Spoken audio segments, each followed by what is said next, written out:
students, once again a very warm welcome to the English world of Aradhya. Myself Rasmin sir, imparting knowledge of English to the students of 9 to 12 standard in English medium. Students, in my previous videos we have already taken up your 6th lesson. The title of the lesson is My Childhood, written by APJ Abdul Kalam, and it is taken from the autobiography of our President Abdul Kalam. He was basically known as Missile Man, and the title of his autobiography is Wings of Fire. So far we have seen different things. Okay, so far we have come to know where he was born, what were the qualities of his parents, how he inherited those traits from his parents, then what happened in the school, who were his school time friends, and how they used to sit together. Then that new teacher came, and the new teacher just separated Kalam from his Brahmin friend Ramnada Shastri. And when that thing happened, how sad Kalam was, and even Ramnada Shastri was crying when Kalam was going to sit on the last bench. Okay, then that teacher was called by the Lakshmana Shastri and scolded for spreading this poison of community among this young mind. Okay, and that scolding really reformed the teacher. Okay, and then we came to know that he had his science teacher. His name was Shiv Subramaniam Iyer, and he was born in an Orthodox Brahmin family, and his wife was very conservative, but he was a type of rebel in his own community. Understood? He used to spend many hours with Kalam, and he would say that I want you to develop so that you can be on par with the highly educated people of the city. He constantly told these things to Kalam. Now what will happen? We will see now how he changed his conservative wife. Okay, that is the last incident of this particular lesson. We will see how it happened. One day, he invited me to his home for a meal. His wife was horrified at the idea of a Muslim boy being invited to dine in her ritually pure kitchen. Okay, ritually pure kitchen means kept protected from all outside influences for the observances of religion. Okay, if you go to some kitchens of certain families, there they don't allow the outsiders to enter. They don't allow anybody to go into the kitchen with slippers. Okay, so students, you see, there are certain families. Here, his wife, we were told that she was a very conservative lady. And when Shiv Subramaniam Iyer told her, I have invited one Muslim boy over here today to our house to dine with us. So his wife was very much horrified कि हमारे घर में और एक मुस्लिम लड़का. Understood? But Shiv Subramaniam Iyer was fixed of purpose. Okay. Shiv Subramaniam Iyer was not perturbed. His wife was very much disturbed and horrified. But here Shiv Subramaniam was not perturbed, means disturbed at all. Understood? Nor did he get angry with his wife. Okay. But instead served me with his own hands and sat down beside me to eat his meal. His wife must have refused. I will not serve a Muslim boy. Okay. So Shiv Subramaniam Iyer served me, means Kalam, with his own hand. And also sat down beside Kalam to eat his meal. His wife watched us from behind the kitchen door. I wondered whether she had observed any difference in the way I ate rice, drank water, or cleaned the floor after the meal. Okay. So, Kalam was very much aware that while I am eating over here, my sir's wife is observing me. So, that thought came to his mind, whether she is observing any difference the way I eat, drink water, and clean the floor after the meal. Understood? When I was leaving his house, Shiv Subramaniam Iyer invited me to join him for dinner again the next weekend. Okay. Earlier, his wife did not serve him. And now while he is going, Shiv Subramaniam Iyer only is asking him, you come next week also to have food at my house. What would any person think? कि यार कचरा करने के लिए बुलाना है, insult करने के लिए बुलाना है. I came, your wife did not serve me. Okay. So students, that sort of thing. Now Kalam was confused because he was his sir and Kalam was just a boy. Okay. When I was leaving his house, Shiv Subramanya Iyer invited me to join him for dinner again the next weekend. Observing my hesitation, he told me not to get upset, saying, once you decide to change the system, such problems have to be confronted. Understood? So this is the right thing that he told the student.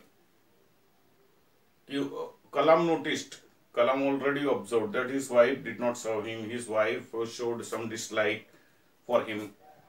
And then also he is invited by sir to come next week.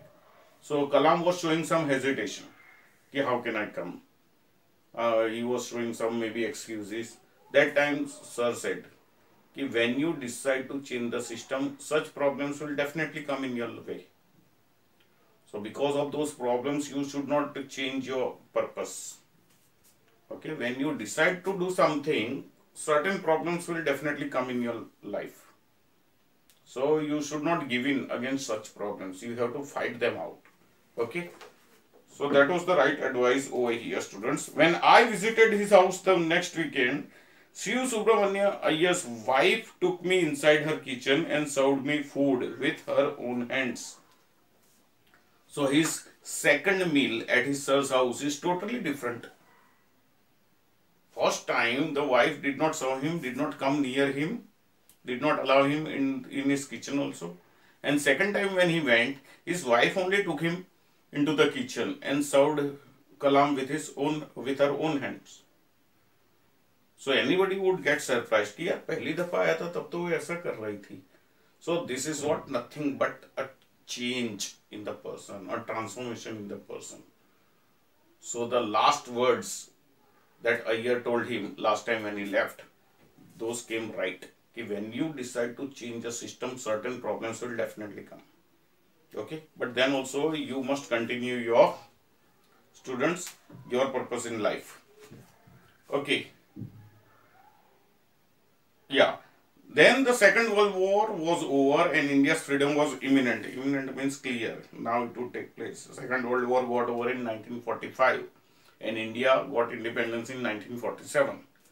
So that's why it is said that because that time, just before 3 years, Gandhiji had started Quit India movement. And Gandhiji declared that this is the last fight of my life. And till we all get our freedom, I will not come back to ashram. So those were the words before that Quit India movement was started. Understood? So here, that's why it is said that when the World War got over, India's freedom was imminent. यानी clear था अभी होने ही वाला है. Indians will build their own India, declared Gandhiji. The whole country was filled with an unprecedented optimism. Optimism means positiveness. Unprecedented means which has never been noticed earlier, which has never taken place earlier. So I asked my father for permission to leave Rameswaram and study at the district headquarters in Ramanathapuram. Now he wanted to go for the higher studies because you see that school had limited standards. Now also if you go to the village side, okay, Gujarat's villages only. Certain villages have hardly any school. Certain villages have the schools up to only one school up to 8th standard or 5th standard. Then certain more villages will have the school up to 10th standard. So those villages where there is no school or where there is a school till 8th standard, those boys will have to go to the nearby village where they have the standard till 10th standard. Then they will have to move to those schools where they have 11th and 12th also. So students, it is very tough. Here in a city we find so many schools till 12th standard. So city children don't have any problem. But village children find it very difficult to go from one place to another for higher studies. So here Kalam is also asking for the permission because he was really a brilliant student and he wanted to make his future.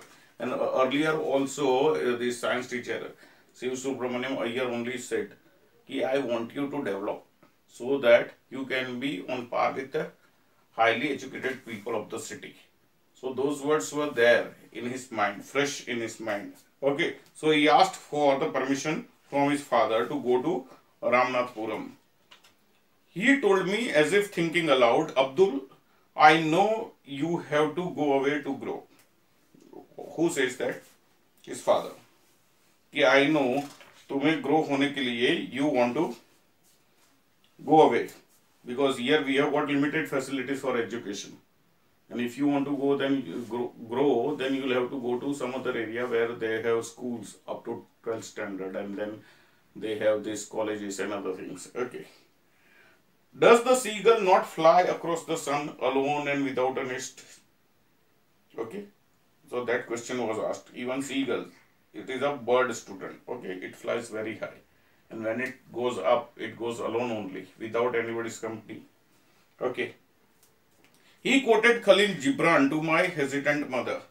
Your children are not your children. So Mother Asiyamma was not ready to allow Kalam to go for higher studies. Okay, normally mothers will have more affection and more worries about their children. And father can well understand that if he studies well, if he achieves the higher education, if he achieves certain degrees, then only his future will be bright. So father is always thinking, normally father is always thinking in a logical way, students. Okay, their thinking is different, while mothers are very much emotional.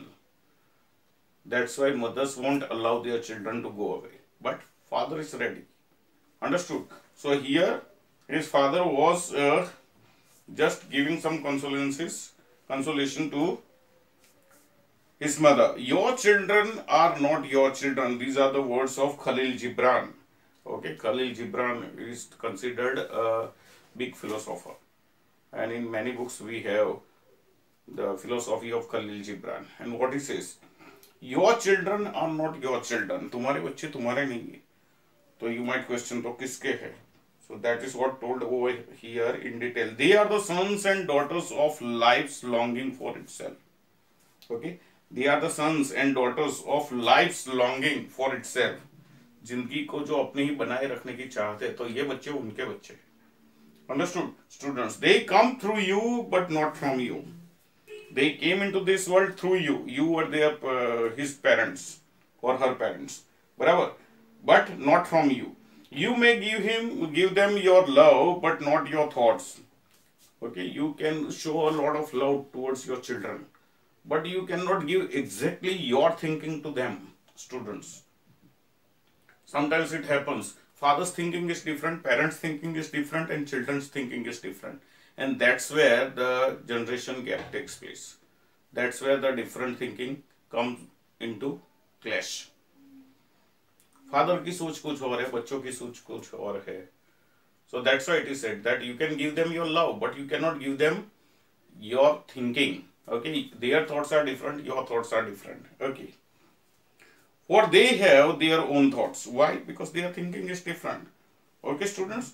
So, those are the words of Khalil Gibran. With that, we come to the end of this wonderful chapter, students. Now, let's look at some of the question answers over here. Okay. Okay, question answers are quite easy. Where was Abdul Kalam's house? So, Abdul Kalam's house was in the Mosque Street of Rameswaram, island town of Rameswaram, in the erstwhile Madras state. Okay, it was a fairly pakka house made up of limestone and bricks, which was built in the middle of the 19th century. All those details you can add in that, students. What do you think Dinamani is the name of? Give a reason for your answer. So Dinamani must be the name of the newspaper, because Kalam says that his brother-in-law narrated to him the stories of war, and next day he would try to trace them, find the same stories in the newspaper in Dinamani. So Dinamani must be the name of a newspaper. And later on, when his cousin Samsuddin, who was in the business of newspaper, okay, he also wanted somebody as a helping hand to catch the bundles from the running train. So that time also he had picked up Kalam, and that's why we come to know that Dinamani was the name of a newspaper. Who were Abdul Kalam's school friends? What did they later become? So Abdul Kalam's school friends were three distinct names are given to us. Okay, Ramananda Shastri, who was the son of Pakshi Lakshmana Shastri, who was the high priest of the Rameswaram temple. He later on became the high priest because he took over the priesthood from his father. Second was Arvindan. Okay, he later became what? The arranging transports for the pilgrims. Okay, visiting pilgrims. So he went into that business. And third one was Shiv Prakashan. He became a catering contractor in the Southern Railway. Okay, that was quite easy. It is clearly mentioned in the lesson. Now, how did Abdul Kalam earn his first wages? So, first time Abdul earned, that was by collecting the tamarind seeds and selling them to a shopkeeper on the mosque street. But that was his own efforts, because that time during the World War was just started, and you see there was a growing demand of tamarind seeds. But this was not his first wage. His first wage was when his cousin, during this emergency only, the train stopping at the Rameswaram station, and that's why his cousin Samsuddin wanted somebody to catch the bundles thrown from the running train. So he asked Abdul Kalam, because he was a natural choice for him. So Abdul Kalam started working for him, and this helped him earn his first wages. We can say in a way he was hired by his cousin only to earn his first wages. Understood? So students, that all you are supposed to write. Next question. Had he earned any money before that? In what way? So he had earned that money, I already told you, by collecting the tamarind seeds, because there was suddenly a demand for the tamarind seeds in the market. So he would collect it and sell it to the shopkeeper on the mosque street. Okay, in Rameswaram. Then how does the author describe his father, his mother and himself? So his father, we are already told, he was not highly educated, or he was not wealthy also, but he had that innate wisdom, students, and a true generosity of spirit. Okay, so later on from his father he inherited what? Discipline, self-discipline, and students, yeah, and honesty. Okay, then his mother was an ideal what? Helpmate, and she also had certain qualities. She also had that what? Generosity of the spirit, and from his mother she got Kalam inherited faith in goodness and deep kindness. So these were the qualities of his mother.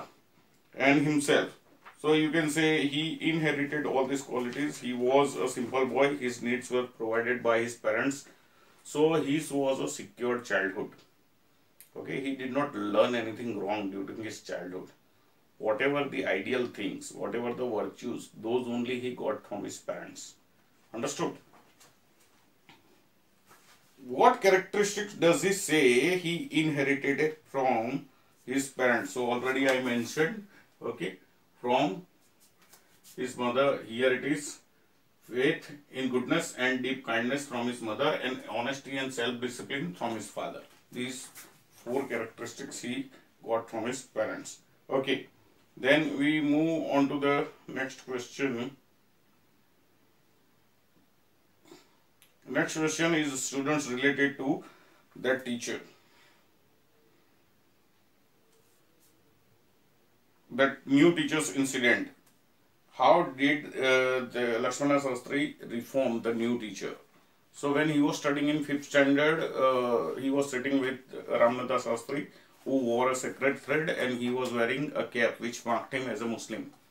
So they did not have any problem at all. But when the new teacher came, he could not digest this idea of one Muslim boy sitting with a Hindu boy. So he asked Kalam to stand up and sit on the last bench. So that time both were sad, both the friends were sad. Later on, when they told this thing to their parents, they went and talked to Lakshmana Shastri. So Lakshmana Shastri, students called the new teacher and just asked him to apologize. First he warned him that you should not spread the poison of this community differences, and asked him to apologize or leave the island and school. So later on this thing reformed the new teacher. And the last incident about Shiv Subramaniam Iyer.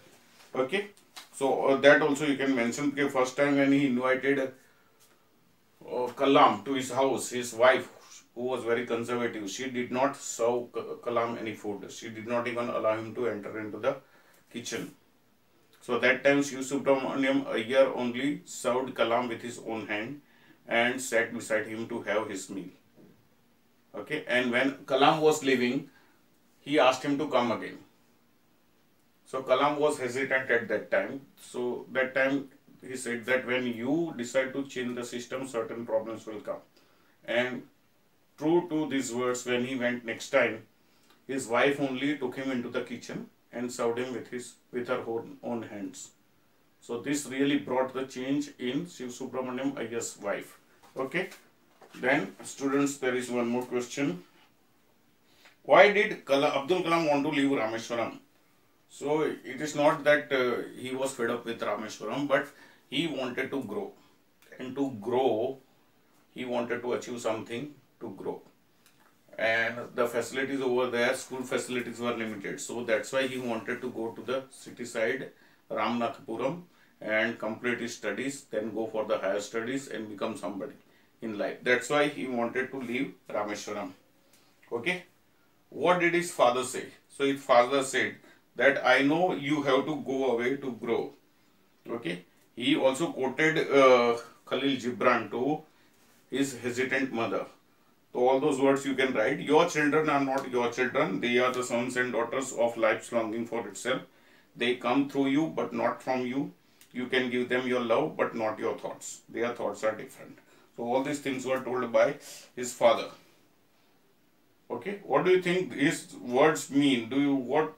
Why do you think he spoke those words? So he spoke those words just to convince his wife, means Kalam's mother, who was hesitant, who was not ready to allow Kalam to go for the higher studies or leave Rameswaram. So it was necessary to convince him, and that's why he told all these words to his mother. Understood? So students, I think you have understood the answers. Kindly write them down in your notebook. Okay, and study this chapter once again. We will have the test of this chapter. Kindly prepare it for the exam also and learn something from it. For the time being, we wind up over here only. Thank you and have a nice day.